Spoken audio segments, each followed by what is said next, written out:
May pinapatamaan at dismayado si Terrence Romeo sa sinabi niya na meron daw mga tao na maraming sinasabi sa kanya na parang sa tingin nila hindi siya welcome sa team na to at sa mismong liga. Sa kabila naman ng komentong ito ni Romeo, siyang sinuportahan naman ni Kit Jimenez ang pahayag ni Romeo dahil dati na rin daw niya itong naramdaman sa panahon niya sa SMB at lumalabas na nagsisisi din si Kit na pumasok pa siya sa isang liga na hindi pinahalagahan ang kakayahan nila. Tinanong ni Romeo kung kaya pa ba niya maglaro sa PBA at ang sabi, kayang-kaya daw niya. Madali lang naman daw ang PBA, sisiyo lang daw pero mahirap.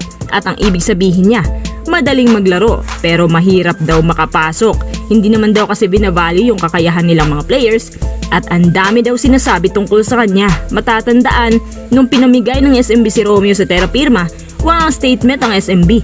Si Kit Jimenez naman nung umalis sa SMB ang sinabi nila sana pinagpatuloy na lang daw ni Kit yung offer.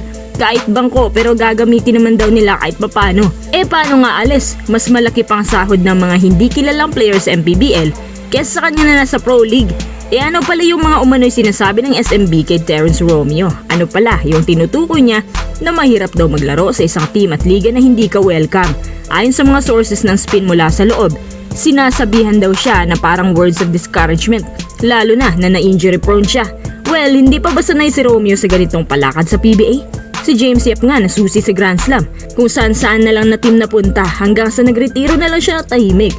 Mas lalong walang hustisya yun kasi 18 years na yan sa PBA pero parang wala lang sa Pure Foods Management. At sa mga nagtatanong pala kung totoo ba na silent ban si Romeo, sa palagay ko hindi silent ban yan.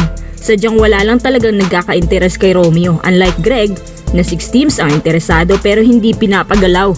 Ang PBA nagsasala talaga ng mga finest players na alam nilang makakatulong sa team. Paano si Romeo makakatulong kung lagi na lang injured? Binibigyan nga siya ng playing time pero kinabukasan injured na naman. Kaya nga pinamigay na lang siya ng TNT kapalit ang mga average players kasi wala na talaga siyang taker sa market. Kung hindi lang sa injuries, hindi sana siya magkakaganito. Pero hindi naman kasalanan ni Romeo yan. Hindi mo masisisi na maghanap sila ng better players na worth it sa bayad na hindi pa injury prone. Ang sabi na lang ni Romeo, nang hinayang raw siya na hindi niya tinanggap ang offer sa Japan. Pero dahil sa utang na loob niya kay RSA, tinanggihan niya ito at nagpatuloy sa SMB. Ano masasabi niya sa naging pahayag ni Romeo?